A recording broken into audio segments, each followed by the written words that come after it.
Welcome to the big debate. My name is Sikim Kabadeli. Women's lives are in danger. From India to South Africa, recent cases of rape and brutal mutilation of women have reminded us how violent our societies are. South Africa has the highest rate of sexual violence in the world, and we simply don't take it seriously. For every 13 rapes, 12 men get away with it. As a society, have we portrayed women? Well, to debate this topic, I'm joined by Andrie Snell, Deputy Minister of Justice and Constitutional Development. Lisa Vetten is a researcher on women's issues. Nomboniso Gasa is a specialist on gender and culture. Manene Tabane is Provincial Secretary of the Congress of Traditional Leaders of South Africa. And Lula Manare is representing the ANC Women's League. And in our audience here, we have government officials, religious leaders, trade unionists, lawyers, activists, and women and men from all walks of life in South Africa who are concerned about this topic. So welcome to you all. Now, before we start our debate, take a look at this. 17-year-old Anine Boysen's body was found by a security guard on a construction site in Bredasdorp in the Western Cape. She had been gang raped and mutilated. Her injuries led to her death. A few months before this shocking incident, the story of the consecutive rapes of several elderly women in KwaZulu-Natal also made it to the news.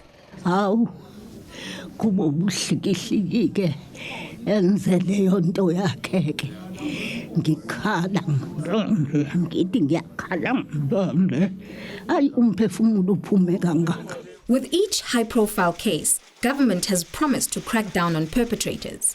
We are here to say to the courts of this land, no bail to rapists and murderers. But the isolated incidents which make headlines fall against a backdrop of widespread violence against women.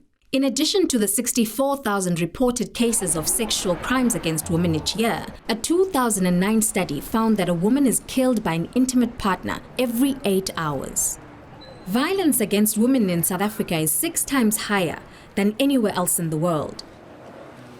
A lot of women choose not to go through the criminal justice system because for a lot of them, it is in fact secondary victimization. You get victimized by the police, you get victimized by the court officials. Some of them even get victimized at the hospitals. So the apparatus in itself, even though we are told is there to protect, we find that it is very anti-women to begin with. With a male-dominant police service, it's also really difficult to have that culture where these women are treated with the respect that they deserve and that these cases are being taken seriously. To respond to some of these issues, government set up Tutuzela care centers in which women are provided with the best care by staff members who are specially trained. This includes medical care, a safe environment in which to write a statement, and a fresh change of clothing. But only about half of survivors of sexual violence are able to access these. While it is clear that institutions tasked with protecting women against violence could do better, the question is, why does our country have unprecedented levels of violence? Like all modern societies, South Africa is dominated by men, while women are considered inferior. But this is a global phenomenon, which is not unique to our country. So why is a woman most likely to be raped or killed by an intimate partner here than anywhere else in the world? Several reasons are cited. Firstly, the poor conditions that the majority of men live under, which turn them violent. Our history of violence during apartheid, and certain cultural practices which reinforce ideas about the inferiority of women. Some suggest that the answer lies in the way in which young men are raised. You are always told from a very early age that, you know what, she is in fact, answerable to you. She has no control over her body. When she says no, in fact, she says yes. You are taught these things. You are conditioned. You are socialized. You are constructed.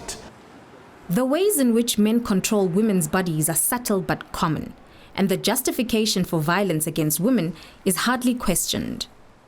Ngeke umthathe umuntu othi hambe endleleni ebe advertiser ukuthi yena umzimba wakho ubani. So abantu besimama asinankinga namabhruku nani kodwa isicephe lesesingaka isigcina la i3 cm hayi ngeke siyayibonga iyasihlukumeza ingakho ngaze kugcine manje sebedlwangileka kuleyo ndawo. These commonly accepted attitudes may take years to challenge. In the meantime, research suggests that departments responsible for punishing offenders are failing, while women are calling for tougher action.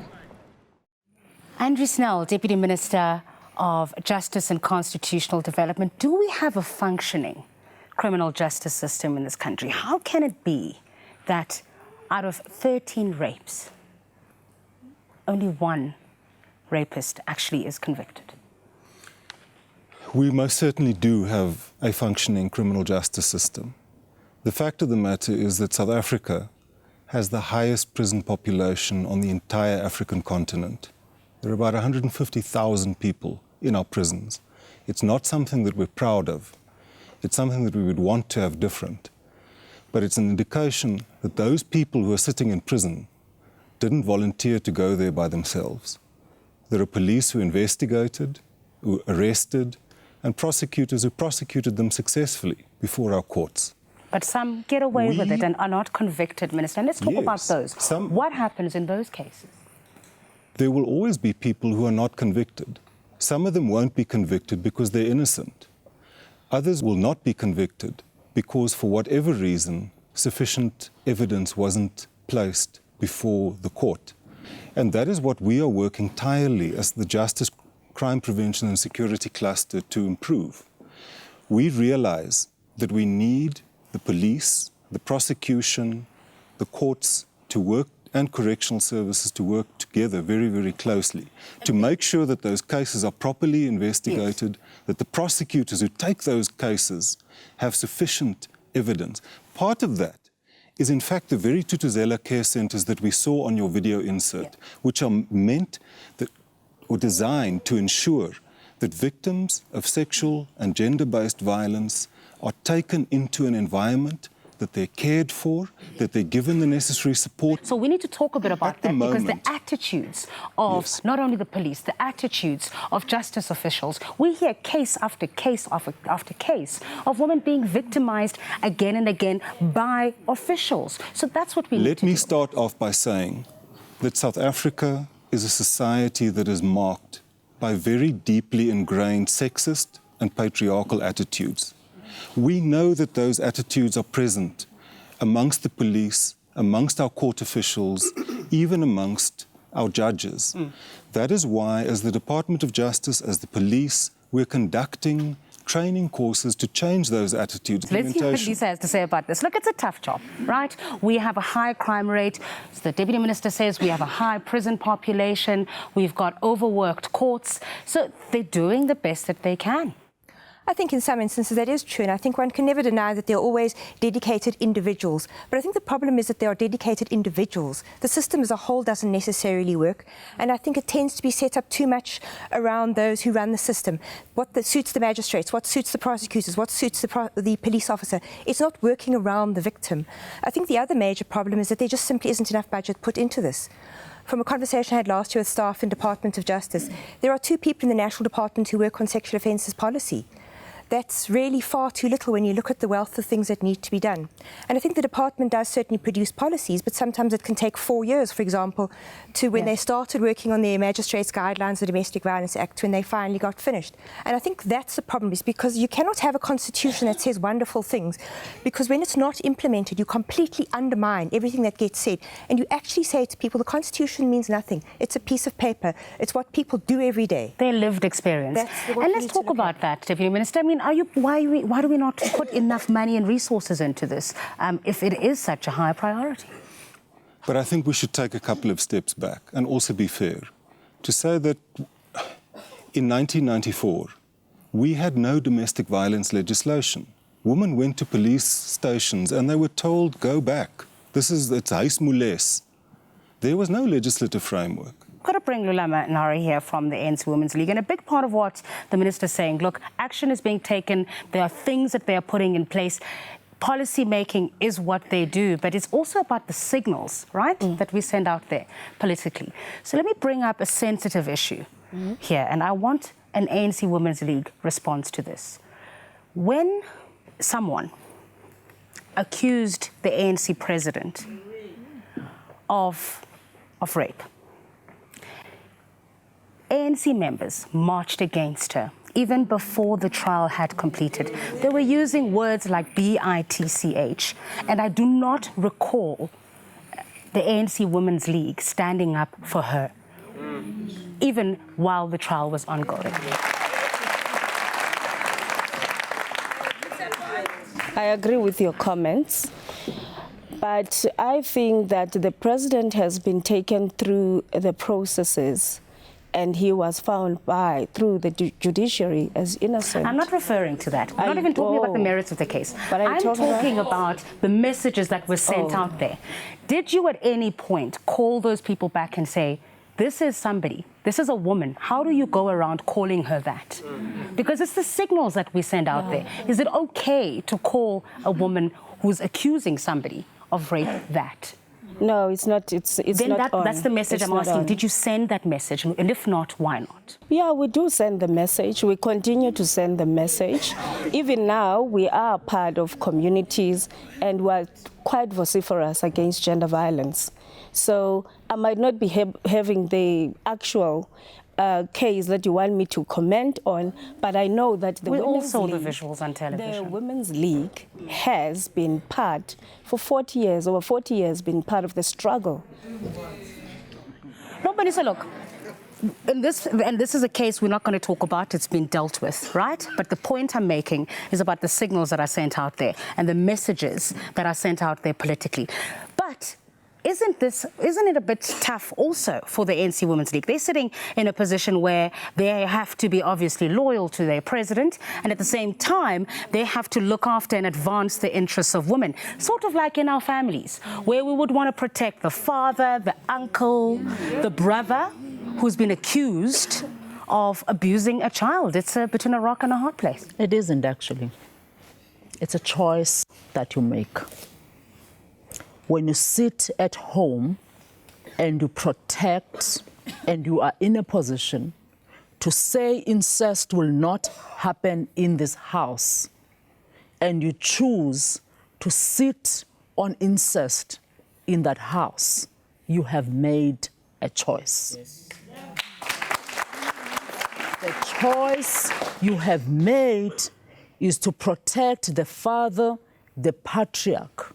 But some of those women will say, my choice was to go and report, or my choice was to stay because this is the breadwinner. I do not have a job. Who's going to look after me and my children? So there's this cycle.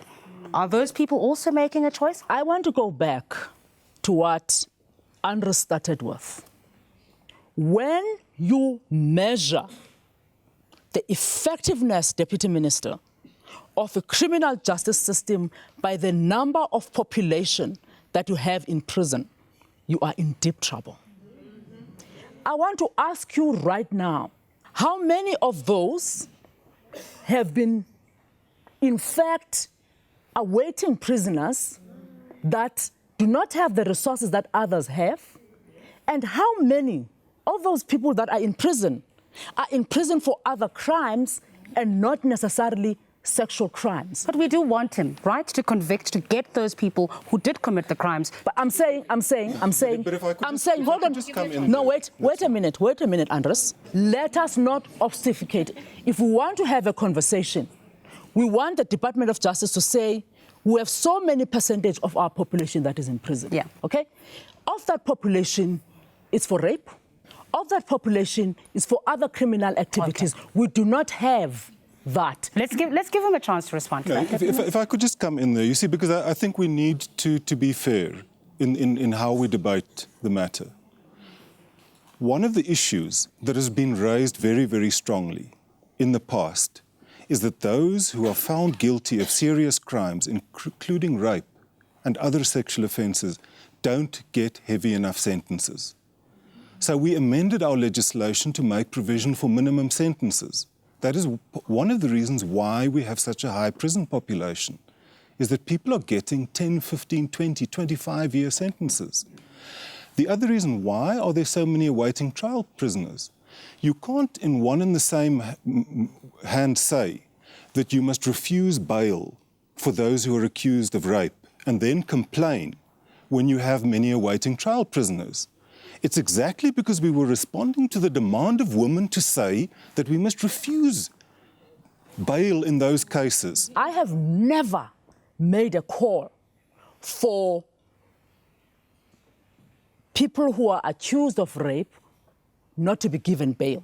It was the Minister of Women and Children who said they should not be given bail. You saw it there. And I'll tell you why. No. I'll tell you why. No, hold on. Please, can I just finish? And incidentally, the Deputy Minister of Justice reinforces that point and does not say that in terms of our Bill of Rights, actually, and I know this is unpopular, that every person has a right to bail if it is so determined. All right. Because if we use the Bill of Rights in an either or, when it suits us, yeah. it becomes very problematic. Okay. All right. Deputy Minister? I think, first of all, just to make it very clear, yes, everyone is entitled to apply for bail, and there is no legislation that prevents anyone from applying for bail, and people who are accused in some instances do get bail. What we've done is we've made legislation that makes it more difficult to get bail when a charge of rape is laid. I think I need to respond to Nomboniso and say I still call for no bail for rapists and murderers of women and children. Nsiki, to be honest, I think we're getting stuck on the question of bail, and that's only a part of a much bigger question. So I would like to move the discussion on. What I would like us to look at is I think the bigger questions, which is the fact that formal equality. How many women are in Parliament? How many hold positions of government? How many are managers? That's nice and it's important, but it's not substantive equality. And the concern is that a small group of women have benefited, but the majority of women who are poor, they remain unemployed, they remain living in inadequate conditions. And I think those are the questions we have to ask, is why has equality not reached that group of women? And that's where I think we need to talk about is substantive equality and stop counting how many women are in positions of power.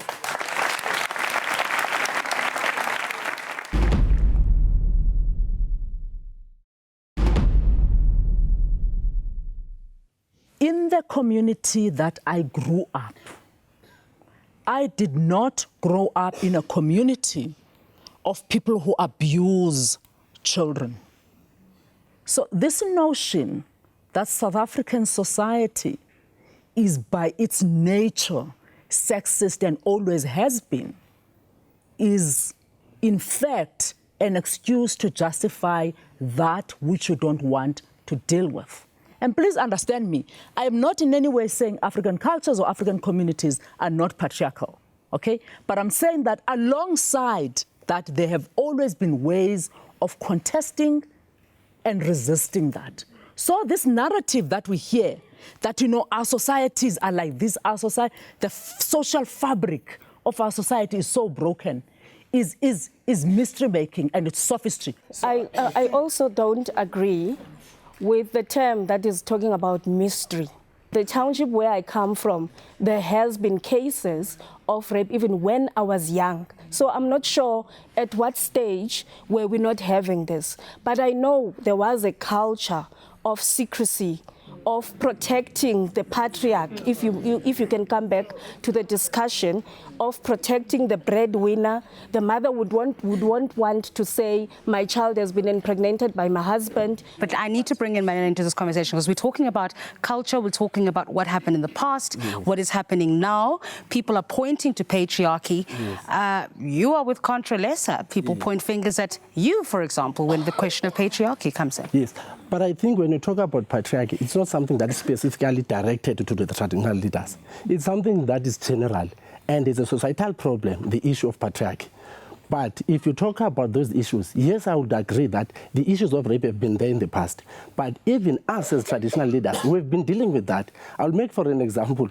You see, when you do that, previously, traditionally, we used to have a punishment of some kind, that if you have raped a woman, whether you are a boy or a man, you'll be punished. Yet we still have practices like ukutwala today, where young girls as young as 10, 11, 12, 13 are abducted and forced into marriage. These are antiquated. Why do we still have this problem? Okay, let's just agree. Culture is not static. Culture keeps on moving. Culture so you agree with me? Let's abolish it. Yes, what we want to say, at this stage, as Umanen, being a traditional leader, I wouldn't allow really that situation, that I'd have a girl, my child, who is 17 years old, allow her to be married by a man at the age of above 60, because it's irrelevant now. There should be some steps that were done, preparations before that. So you're saying do it, but do it according to correct? What are you saying? What I want to say, there should be a communication so that if someone refuses, it should be left at that point. If it's a 13-year-old? No. If it's a child, we cannot allow that. That's what I'm saying. Yeah. Yes, it cannot be in that way. Because today we have constitution that we are supporting. If we are supporting that constitution, therefore there is no point that we should act contrary to that constitution. All right. Uti umpondomise, right? Ukutwala is not acceptable by traditional leaders, right?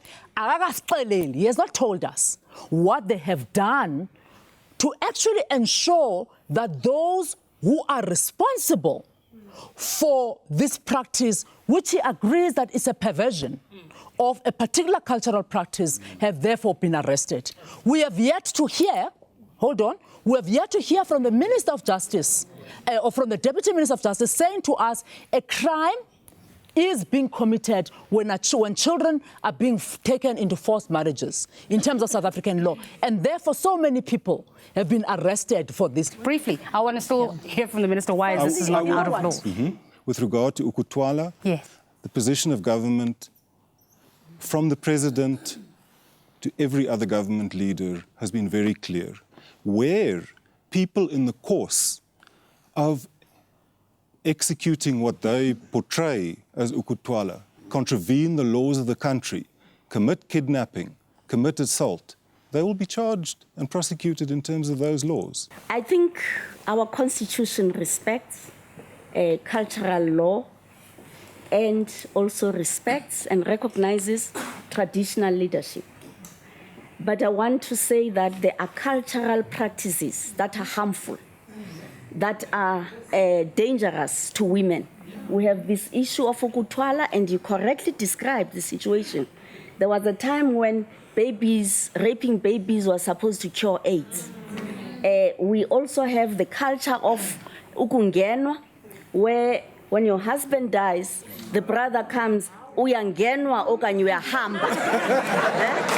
And if awungenwa, you go. They take the cattle, they take the house, they take everything. So those cultural practices have to be outlawed. All right. Well, after the break, we are going to talk to women about their personal experiences, and we're going to ask whether we are all guilty of creating a culture where women are treated as second-class citizens. This is The Big Debate.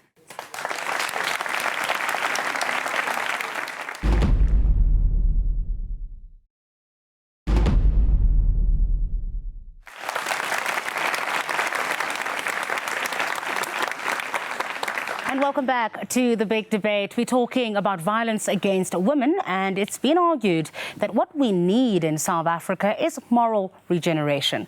But what does that actually mean? Reverend Kenneth Misho, you are with the African Christian Democratic Party. If I can ask you to stand for me.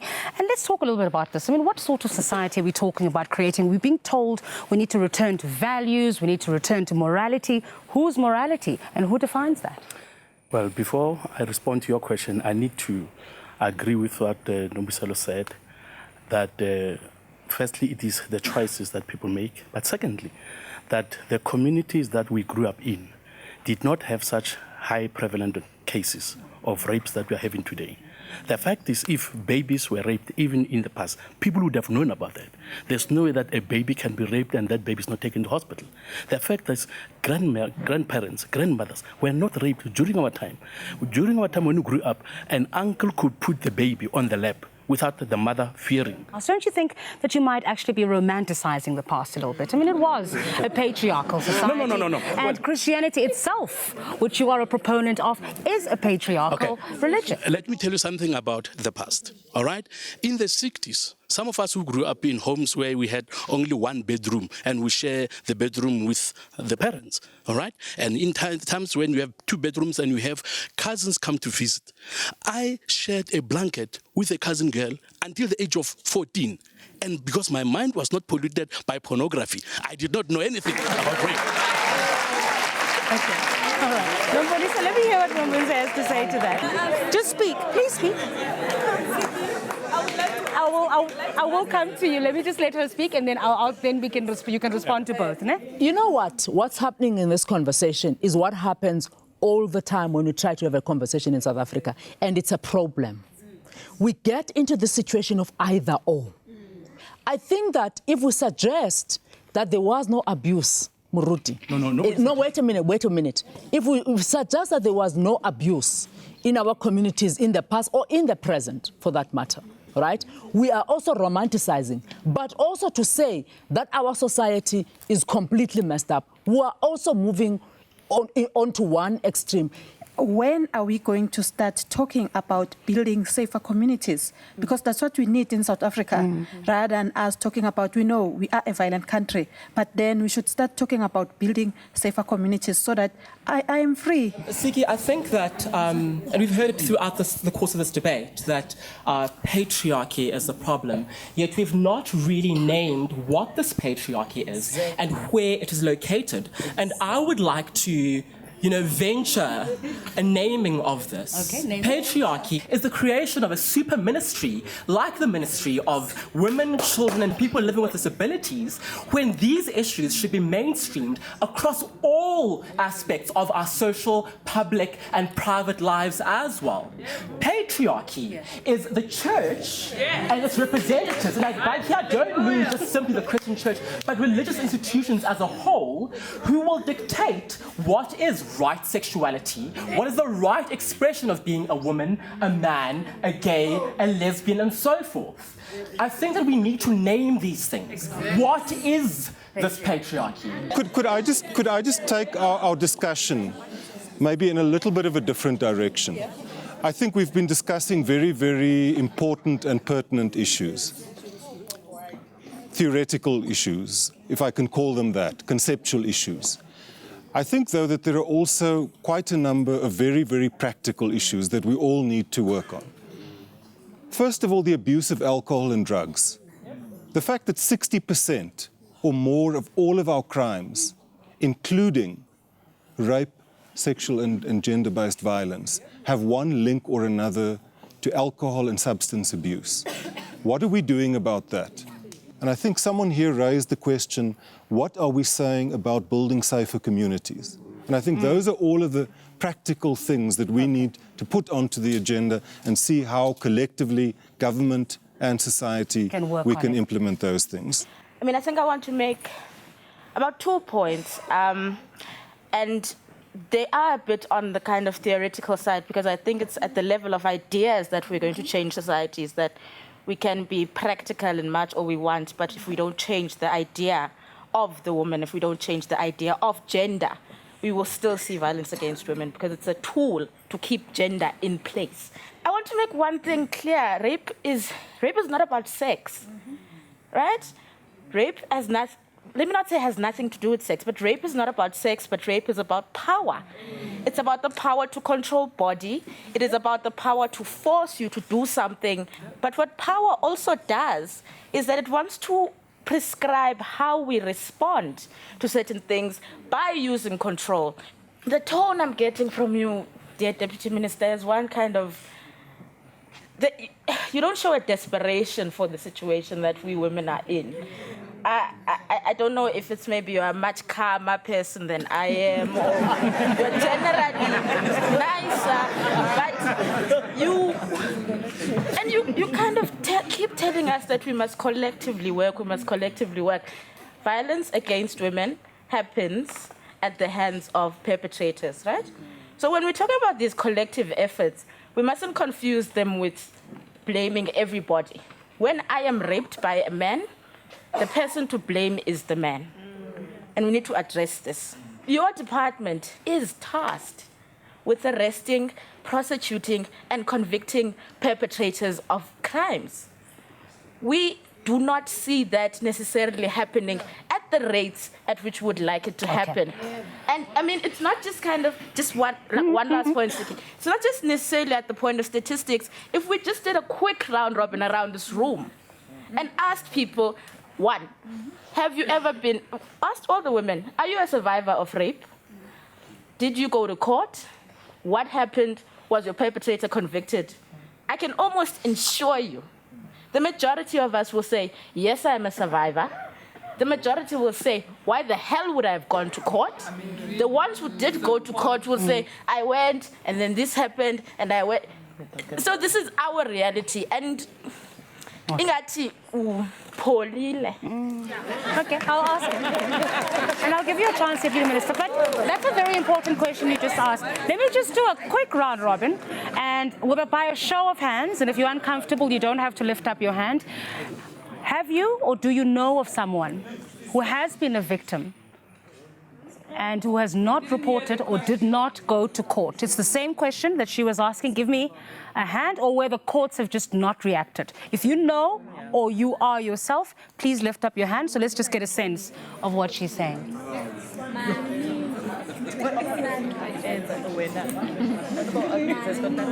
That's alarming in this room, that there are people sitting here saying, I've been a victim or I know of a victim. And nothing concrete actually happened. And she's saying, why are you not desperate? She's not feeling, she says, upholile. You know, it's like you just relaxed, you know? Maybe if I can just talk about that. Maybe it's the kind of person I am. I talk softly, I talk slowly, but I don't think that in any way changes the commitment to this issue. No, I'm saying it's not just in the manner in which you talk, it's in the manner in which you frame the issue. The commitment is not necessarily clear. We don't see what deliberate actions, even if the prisons are full. But the situation is still dire. I don't want this to become a trade-off in statistics, because you say identify the number of people in the room. I will say that the police, that those matters which the police's specialized units dealt with resulted in close on 400 life sentences. I can tell you that the Thuthuzela care centers that we've established over a 3-year period, the number of women who went to those centers increased from 20,000 to 28,000. Also, it's true, our communities, they seem to be relaxed. I hear that it might be that the minister is relaxed, but I get offended also because the communities also is polile. When the communities were stoning our gays and lesbian transgendered sisters, the community was there watching. When the police came and asked to identify the people who were perpetrating, the communities didn't want to assist. It was as if no one saw that this thing was happening. So the communities, as much as we want, we say upolile, and we must not talk, the communities themselves must be enraged. After the break, we're going to learn about a new kind of man in South Africa. You're watching The Big Debate.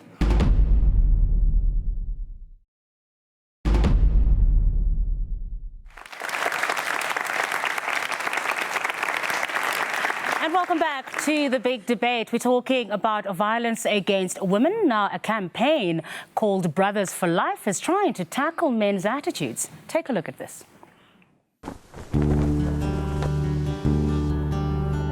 There is a new man in South Africa. A man who takes responsibility for his actions. A man who chooses a single partner over multiple chances with HIV. A man whose self-worth is not determined by the number of women he can have. There's a new man in South Africa.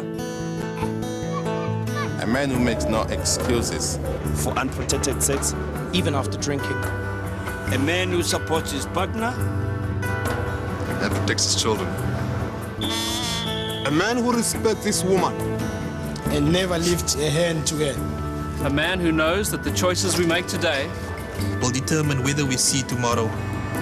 I am that man. I am that man. I am that man. And you are my brother. Well, we have with us Mbuyiselo Botho, and you're with Sonke Gender Justice. You spend a lot of time talking to men and focusing your attention on the socialization of men and how they relate with women. But can we train men? Is this what they need? I think that's what they need, and it's possible, it's doable, it's feasible. Evidence is there to prove that when you engage men constructively, indeed, there is a likelihood, and it has happened, where men would say, but you know, I've seen the folly of embracing patriarchy. So it does happen, and I think it's important that as a country, we invest in challenging these toxic notions of what it means to be a man. We're never born violent. We're never born sexist. We're never born racist.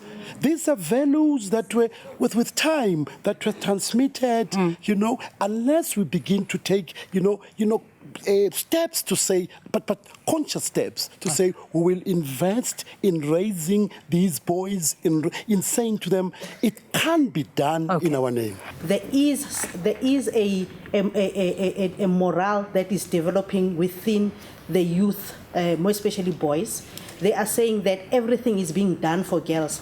Jobs are preserved for girls. Everything is done for girls. Every time when they listen to the TV, to everything, it's all about the girl child this, the girl child that. We are creating monsters in our community. Yes, let us protect the girl child, but let us not do it at the expense of the boy child. Let us also try to strike a balance between the girl child and the boy child, because we need a It is time for the fathers to rise up, stand next to the women and protect them, and for the boys to stand up and protect their sisters, because they know that they have to protect them. Institutions like religion and culture, they are very, very powerful. We must start telling the truth. People like young boys at work, everywhere in the schools where I work, they tell me that, a woman comes from a man's rib. We have to tell them that a man comes from a vagina. Then start respecting vaginas and women. Let's talk the truth.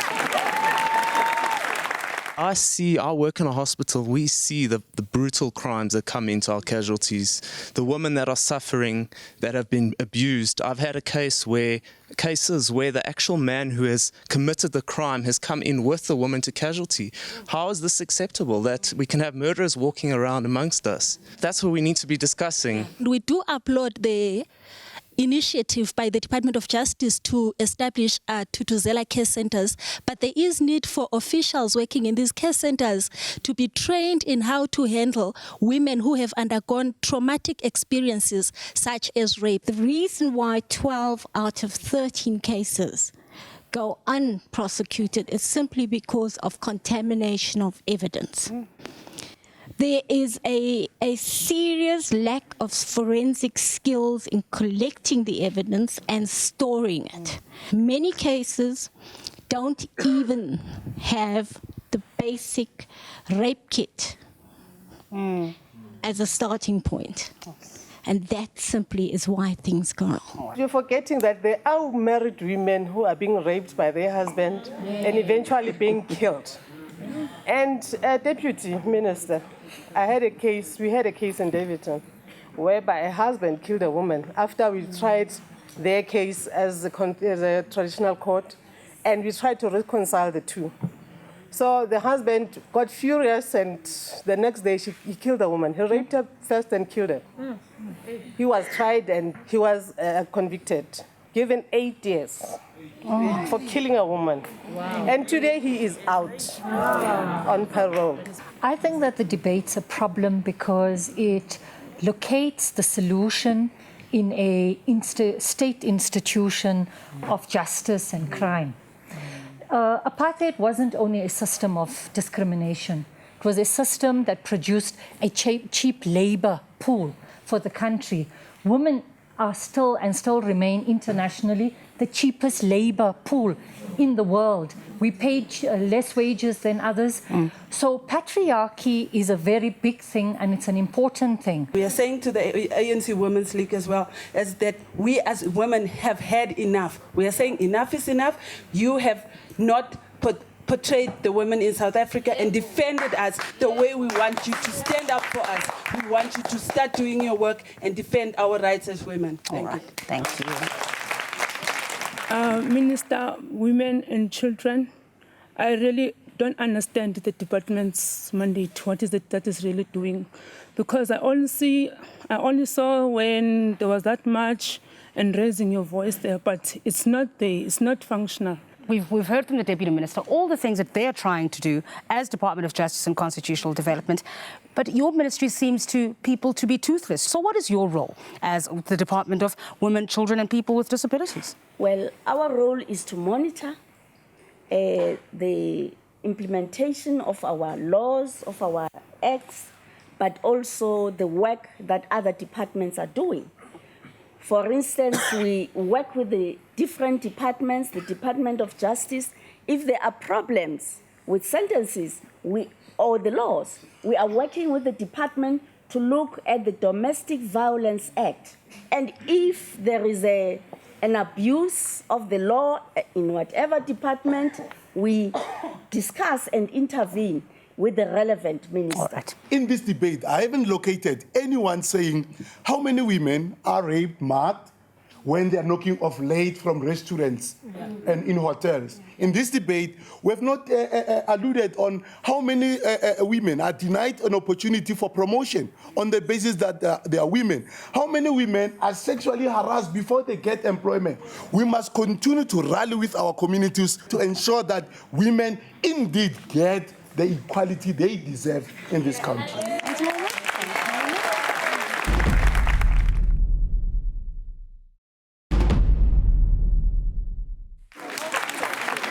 All right. We're going to do our final wrap. You've heard the contributions, so I'm going to start with you, Minister. We need religious leaders, we need traditional leaders, we need Sonke gender justice, but women's movement must be in the forefront. We can mainstream until we mainstream our society.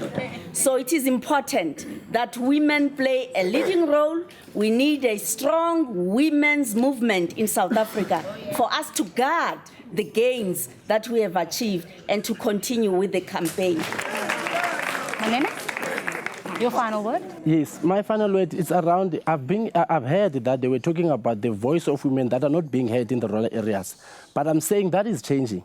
Because if you look around the traditional leaders' houses, we've got traditional houses, provincial houses, and the national one. All those traditional houses in the provinces, they do have women. And in the national level, they do have women. But back again in the rural areas, we do have traditional leaders who are women, who are heading those traditional councils. So their voice is being heard. Nombonisa, your final word? Here's a reality check as a homework for anybody who wants to take it. 30% of women who report rape cases have their cases closed by the police every year. It is done by SMS. It is said there is no sufficient evidence.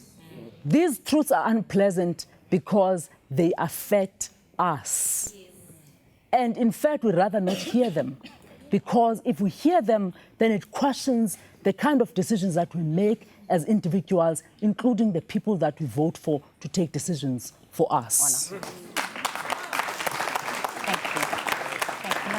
I think I agree with many of the young people. I feel that probably one of the things that we have to do, and what we have been doing, but you would say, no, it's a political organization, that's why it's organizing here, it wants to do a march, it's now visible. But the thing that we have to do as part of the communities is to organize ourselves. We have to be strong in the communities against the scourge of violence. We have to do something as the individual and as a group within the communities. I mean, one of the things that is striking for me is how little we've spoken about domestic violence. And yet that is probably the most common form of violence in South Africa. And the fact that we don't talk about it just seems to me something about how normal it is and how invisible it is. And yet one could probably say that that's where violence starts. That's where children observe their mothers being abandoned, being ill-treated, or on the receiving end of ill treatment themselves, and perhaps grow up to become victims and perpetrators themselves. The other thing is that this is a very complex problem. There is no one easy solution. And I think we'd like a nice, easy solution so we can all go home and sleep better at night knowing we've done our bit. It's a complex problem. Different departments have different roles to play. Different communities have different roles to play. And I don't think we've got our heads around that. We're far too busy pointing fingers at each other. And on that note, I think if I can point a finger, it would be very nice if the Department of Justice once again started having conversations with NGOs again. And I think it's important that government departments bring women's organisations back in, even if you don't like what we have to say and you find it critical. You need to have us in there. You can't just have praise singers in there saying what a wonderful job you're doing. Final word. One of the fundamental objectives that we need to achieve as a society is to make sure that everyone in the society is safe and that they feel safe. Now, in order to achieve that, there is, and I would agree, no simplistic solution. Part of the solution lies in the justice, crime prevention and security cluster, doing more. It lies in the police being better trained so that they can identify the evidence, that they don't contaminate evidence. The question is, are we working to make it better? Yes, we are. Is it where we want it to be? No. Will it eventually get there? Yes. 2, we need prosecutors that are capable of taking that evidence and presenting it to our courts in a cogent and compelling way. Are we working to do that? Yes. Are we perfect? No. Will we one day get there? Yes. 3, we need judges, not judges who we will tell what sentences to pass, but judges who understand our society, who understand the issues, who will listen to the evidence in a way that respects the rights and the dignity of women. And after having heard that evidence, will pass an appropriate sentence. Are we doing that? Yes. Are we there? No. Will we get there? Yes. Now, our Constitution protects all South Africans. Every one of us has the right to life, dignity and control over our bodies. But in practice, those rights are not protected for more than 50% of our population. Are the men and women who lead us committed to turning this around? You decide. Thank you for watching The Big Debate. This is the last episode in this series. For news about The Big Debate, like our page on Facebook or follow us on Twitter.